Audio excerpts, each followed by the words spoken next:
پڑھ سکیں گے؟ نہیں، ہرگز نہیں۔ محترم دوستو، ہماری سب سے پہلی ذمہ داری یہ ہے کہ ہم اللہ کو پہچانے اور اس کے حقوق کو پہچانے، اور حقوق پہچاننے کے بعد جان تن سے اس کی ادائیگی میں لگ جائے۔ اس کے بغیر نہ ہمیں دنیا میں کامیابی مل سکتی ہے نہ آخرت میں۔ اللہ کا سب سے پہلا حق یہ ہے کہ ہم اس کے ساتھ کسی کو شریک نہ ٹھہرائے، اسے یک تو بے نیاز تسلیم کرے۔ ارشاد باری ہے قل هو اللہ احد اللہ الصمد، اے نبی کہہ دیجئے کہ اللہ ایک ہے، اللہ بے نیاز ہے۔ اللہ کی ذات یا صفات میں کسی کو شریک وجہ سے قرار دینا شرک ہے، اور شرک سب سے بڑا ظلم ہے۔ ان الشرک لظلم عظیم، بے شک شرک سب سے بڑا ظلم ہے۔ ہر گناہ کی بخشش ہو سکتی ہے مگر شرک کی بخشش نہیں ہو سکتی۔ ارشاد ربانی ہے ان اللہ لا یغفر ان یشرک به ویغفر ما دون ذلك لمن یشاء ومن یشرک باللہ فقد افترى اثما عظیما، اللہ نہیں بخشے گا اس بات کو کہ اس کے ساتھ شریک ٹھہرایا جائے، اور بخش دے گا اس کے علاوہ جو چاہے گا، اور جس نے اللہ کے ساتھ شریک ٹھہرایا اس نے بہت بڑا گناہ افراد کیا ہے۔ جس طرح اللہ کا ہم پر حق ہے کہ ہم اس کی ذات کو ایک مانے، اس کے ساتھ کسی کو شریک نہ کریں، اسی طرح ہم پر یہ بھی ضروری ہے کہ ہم اس کے صفات میں بھی کسی کو شریک نہ جانیں۔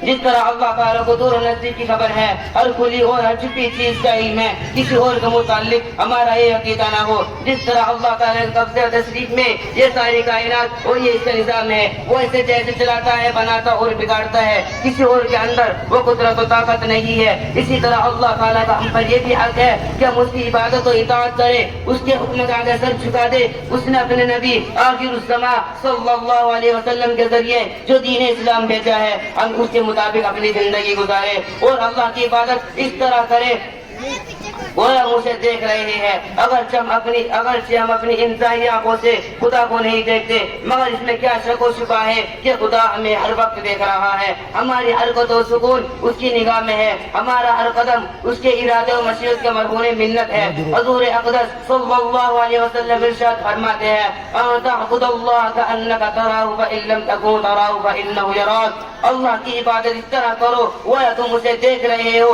بس اگر تم اسے نہیں دیکھتے تو بے شک اللہ تعالیٰ تم کو دیکھ ہی رہا ہے۔ محترم بزرگوں اور دوستو، اللہ کا ہم پر حق ہے کہ ہم اس کی عبادت و پرستش کریں، اور اس کی عبادت و پرستش میں کسی کو شریک نہ کریں۔ اگر ہم نے ایسا نہ کیا تو ہم اللہ کا حق ادا کرنے والے نہیں بلکہ حق مارنے والے بن جائیں گے، اور حق مارنے والوں کا جو خوفناک انجام ہوگا وہ کون نہیں جانتا۔ اسی طرح اللہ کا ہم پر یہ بھی حق ہے کہ ہم سر اسی کے آگے جھکائے، کسی اور کے آگے نہیں، سجدہ ہم اسی کی ذات کو کرے، کسی قبر کو نہیں، طواف ہم اسی کے گھر خانہ کعبہ کا کرے، کسی مزار کا نہیں، نظر اور قربانی اسی کے نام کی ہو، کسی پیروں اور فقیروں کے لیے نہیں۔ حقیقی وحدانیت اور سچی حقوق اللہ کی ادائیگی اسی وقت ممکن ہے جب ہم یہ ساری چیزیں صرف اور صرف اللہ کی ذات کے ساتھ مخصوص سمجھے، کسی اور کو خواہ وہ خدا کا کتنا ہی مقرب کیوں نہ رہا ہو اس سے کاہل نہ سمجھے۔ سوچے کتنی ناسمجھی اور نادانی کی بات ہے کہ ہمارے کچھ مسلمان بھائی بزرگوں کی قبروں کے ساتھ وہ سلوک کرتے ہیں جو خدا کے ساتھ مخصوص ہے۔ مزارات کو چومنا، ان کا طواف کرنا،